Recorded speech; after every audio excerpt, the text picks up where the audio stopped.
Hi guys, welcome back to my channel. It has been a little while, and this video is really, I have no like concrete plan, like our order of events for this video. I kind of just wanted to come on and really just share with you guys like what your girl has really been going through. Like I never ever have come on here and sugarcoat anything with you guys or lied about anything, or not told you how I really felt about something. And so I felt like a part of the reason why I have been delaying speaking with you guys is just because I have been feeling so like, just, I don't know, I felt like I just was hit by a ton of bricks. And although I have tried to prepare mentally, emotionally, physically, I still felt like, wow, okay, what everyone has been talking about in regards to being a new grad nurse is true. And yeah, I'm here to share that with you guys and kind of tell you guys like a quick rundown of just the past few weeks and what I've been going through. Nothing crazy, everything else is well. It's just I wanted to come on and share with you guys emotionally where my head has been at and why I haven't been speaking to you guys. But I am going to continue speaking to you guys because honestly, like this is also a form of like therapy for me, talking to you guys and knowing that I can share this and look back on it and be like, wow, okay, this is how I was feeling then. I have grown so much from it. So that's another reason why I wanted to come on and share this with you guys as well. But if you haven't done so already, and if you have been strong with the Graceful fam through everything, my ups and downs, I am so grateful, so thankful for you. Join the family, subscribe, give this video a thumbs up, and comment down below. Give your girl just virtual hugs and virtual support. And while we're at it, let's get into the video. So first things first, I think the last time that I spoke to you guys was literally like my orientation. Like while I was still in the classroom, your girl was not on the floor, you know, working with patients. Like I literally was just like in the classroom learning about things that they go over in school. So I still didn't have that feeling of what it felt like to truly be a nurse. Even though I was one, I didn't feel like one because your girl was just in the classroom like 9 to 5 or 7 to 3 or whatever, like for 8 hours a day for the first few weeks, right? Then started on the floor, and of course you are assigned with a preceptor. First off, I've never shared with you guys how my experience was with a preceptor. My preceptor is literally like an angel. Like she is bomb. Like she had been there for years. Like she just knows her stuff and she's very highly respected in the ED. So I just felt like, wow, I have big shoes to fill, and I'm so grateful that she even wanted to precept me, because she's like, girl, I do not like to precept, so you know, I'm only doing this for you. So I was grateful for that. But besides all of that, my orientation in total was only 10 weeks. So as I'm speaking to you right now, I have been by myself off orientation, solo nurse, for 1 week, right? So this is my 1 week update. I am here, I'm alive, I'm talking to you guys. But yeah, that is a very short orientation, like especially for critical care, especially for the emergency department. So personally, you know, I felt that halfway through they started to kind of put fire under me and all the other, and it wasn't just me, but you know, pretty much all of the orientees and the preceptors, like, hey, you know, kind of thing. And at that point in the beginning, it was kind of like, you know, this is where you do this, this is where you do this. Everything was nice, but it all hit me at once where I realized like, oh my gosh, like I am so busy and this is with my preceptor. How am I supposed to do this by myself? Like, how am I supposed to have time to do all of these things? But yeah, like I felt like one day it was a really tough day in the ED, not even because it really was, because I had my preceptor, who's such a strong nurse, next to me, but I kind of was, it just hit me all at once, like, oh my gosh, like, can I do this? Who told me I could do this? Who told your girl to sign up for the ED? I'm nervous. Y'all trust me to do this? Like, it was just so many things. I think I was being a lot more harder on myself. Like, if you ask my preceptor, she'll say so many high things about me. Like, this girl's on her stuff. Like, she always asks questions, because that's one thing about me. And I will advise that to you guys. Never, never, never be afraid to ask questions. And if I'm not confident about anything else, one thing I'm confident about is I'm gonna ask you a question. I don't care who you are. I don't care if I just asked that, if I just asked it to you. I don't care if it sounds dumb. I'm gonna try to make it not sound dumb. I don't care. Because personally, I'd rather ask you a question than like literally screw something up that could have been easily resolved by asking you this question. That's one thing I'm not nervous about. I will speak up and she will say like, no, one thing about Ashley, she'll ask me questions and I will ask why. If I don't understand something, I will literally ask why. Like, why are we giving that to that patient? Doesn't make sense per what their diagnosis is or whatever the case may be. So I think that's a lot of the reasons why I feel like management had a lot more confidence in me than I did in myself. But besides that, I kind of like I had a tough day. I went in the car and I cried, guys. Like I cried just because I felt like, can I do this? Is this what they're talking about? This new grad anxiety. I felt like an imposter. I felt like this is too much. Like I just felt like so many things were going through my head, right? So that was like the midway point.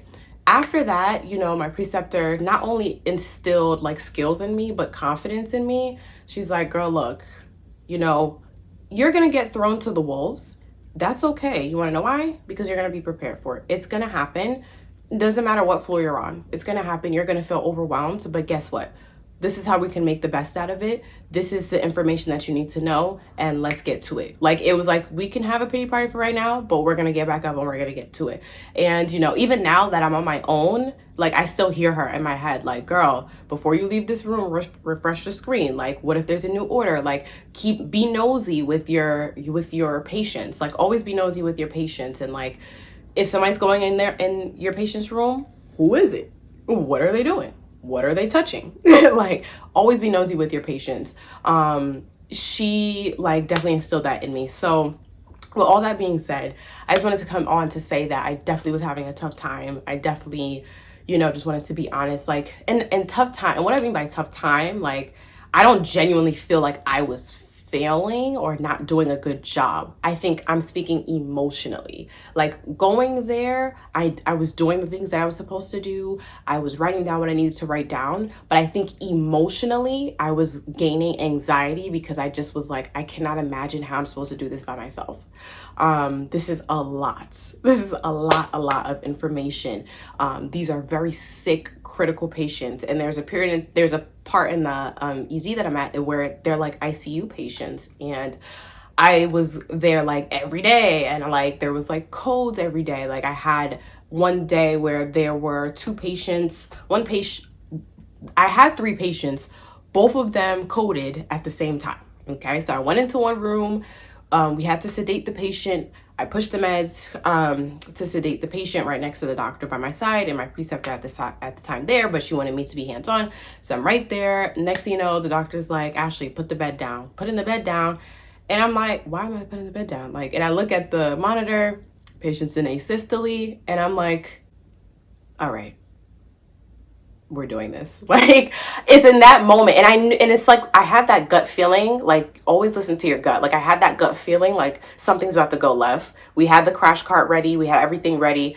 Patient went into asystole, CPR started, crash cart's open, EpiPen is given, like all of that. And all that adrenaline, like, and surprisingly, I was so calm. Like I was so calm during all those moments.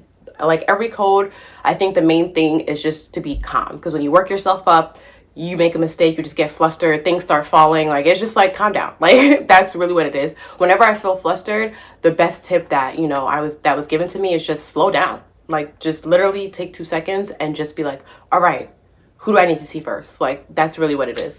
But besides that, I come out after being in that cold for like an hour or so. I come outside, and one of the nurses at the nurse's station says, somebody, can you check the pulse in room whatever? Mind you, I'm already in a code in room 8, so I'm thinking they're talking about room 8, and they're like, no, in room 7. I'm like, 7? What's wrong with 7? Peek over, look at the monitor, patient's in VTAC.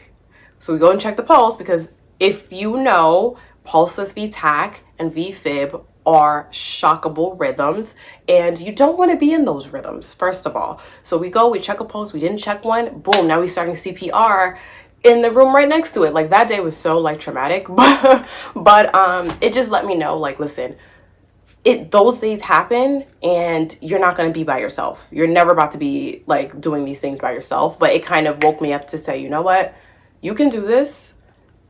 You have been prepared for this. You are worthy of this. You have worked hard for this. Like, just because it's not easy for you just right now doesn't mean it won't become more manageable and easier for you over time. So with that being said, guys, my orientation is now over, and I am fully on night shift. I started night shift though like a week ago. So I had been orienting, during the day shift. So I was doing 11. The ED has a whole bunch of different shifts. So you have 7 a.m., 7 p.m., 7 p.m., 7 a.m., 11 a.m. to 11 p.m., or 3 p.m. to 3 a.m. So now that I'm on my own, I am just taking it one day at a time. I'm taking it one day at a time. I'm definitely going to be doing like updates with you guys like 3 months in, 6 months in, or, just let me know what you guys like want to hear from me. But like, as of right now, I've only been like by myself for like a week. I would say my first day by myself, I think I did vlog a little bit. Let me know if you guys want to see a little bit of that. But my first night by myself, it wasn't bad. Like, I think I psyched myself up a little bit too much, to where once the night was over, I kind of was like, I did it. Like, I actually did it. Like, I'm alive. I made it. All of my patients are good. We did it. Like, and I think one of the things is when you're precepting, in the back of your head, you have that comfort of your preceptor regardless. So if something goes wrong, I can just easily go to the to my preceptor like, girl or guy, like, so-and-so is not right. Like, what would you do? And sometimes because they're a senior nurse, they can just advocate for you or just do it for you or whatever, and you are comfortable in that. But let me tell you, once you're by yourself, it's like that safety net is ripped from under you. But because that safety net is ripped from under you, it kind of forces you to speak up and advocate for yourself in a way that you wouldn't, knowing that you had that support. I hope that makes sense. So like my first day, I found myself like speaking up and like kind of moving the way my preceptor did, in a sense, like just her thought process, and like, okay, well, I need to speak to this doctor because this patient has been here a little bit too long. Let me figure out what's going on with them or what's next. Certain things that I would have been too shy to do when I first was on the floor. So things like that. And I just kept hearing my preceptor in my head, like just how to bundle care, cluster care is so important. Like all the things that I'm learning, I will definitely share with you guys if you want to know like this new grad tips of survival, because I definitely want to do that. But cluster caring, no matter what floor that you're on, is so important. It is, I just can't stress that enough. Yeah, I just came here to kind of explain to you guys that like I'm doing okay. I'm doing okay. Like I really am. I'm not gonna say I am like 1,000% there, like as a new grad nurse.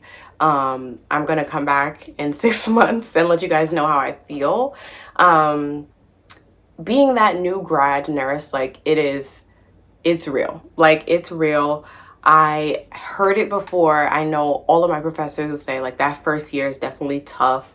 Could be 1 to 2 years, a year and a half, who knows. Like it's definitely tough, because I find myself in a place where not only am I trying to find my footing as a new grad nurse, but now as a critical care nurse in the ED, it's like I feel like it's just a little bit more difficult, because it's like that expertise, like that comes over time from a more experienced nurse that maybe had worked on med surg a few years prior or came from another ED. Like I'm coming out of school, so it's like certain things I have never seen before, certain things I just don't know, and whatever. But at the end of the day, the staff there is very nice, very pleasant.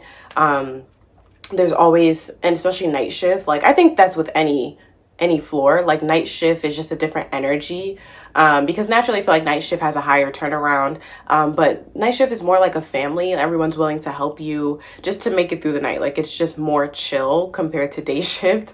But I'm not doing too bad on night shift. I'll do a video on that about how I'm adjusting or whatever. But I think the main thing that I can keep telling myself right now is that I'm here for a reason. God would not bring me this far, take me through all of these obstacles if I wasn't meant to be where I am right now. And I was hired. I am off orientation. I made it through orientation, because just because you're on orientation, yeah, you're seeing how you like the floor, but your management is also seeing if you're a good fit too. So that probation period is also still important, because in the ED, if they felt like it was too fast paced for me, they could easily have let me go. And that's very true. If you find yourself in a situation where you're realizing like maybe this is not a good fit for me during that probation and orientation period, like that's the time to kind of like be like, oh, wasn't for me, and back out. Or management can have a conversation with you and kind of like say maybe you'll be better off like on a med surg floor or a slower paced unit.